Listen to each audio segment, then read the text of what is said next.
کیا آپ جانتے ہیں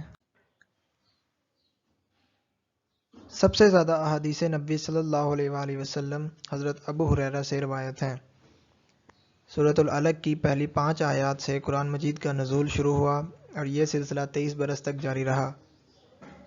ہجرت حبشہ کرنے والا پہلا قافلہ 15 مسلمانوں پر مشتمل تھا۔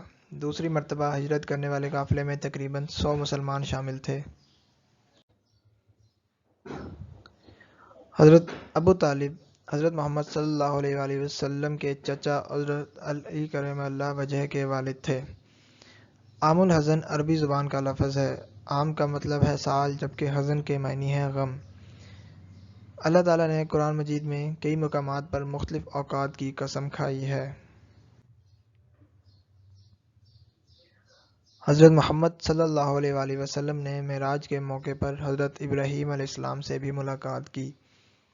حضرت موسیٰ علیہ السلام کا لقب کلیم اللہ ہے۔ کلیم کا مطلب ہے کلام کرنے والا۔ ان کو کلیم اللہ کہا جاتا ہے کیونکہ اللہ تعالیٰ نے ان سے براہ راست کلام کیا۔ حضرت عمر رضی اللہ تعالیٰ عنہ نے قرآنی آیات کو تعلیم نبی صلی اللہ علیہ وآلہ وسلم کی روشنی میں ایک ترتیب سے جمع کیا۔ حضرت عثمان رضی اللہ تعالیٰ عنہ کا شمار ان صحابہ کرام میں ہوتا ہے جن کو زندگی میں ہی جنت کی بشارت دے دی گئی۔ دنیا کا 71% حصہ پانی پر مشتمل ہے، جس میں سے صرف 3% پانی پینے کے قابل ہے۔ اس 3% میں سے بھی 1.5% پانی گلیشیئر کی صورت میں موجود ہے۔ حضرت یونس علیہ السلام کو نگلنے والی مچھلی کا نام نجمہ تھا۔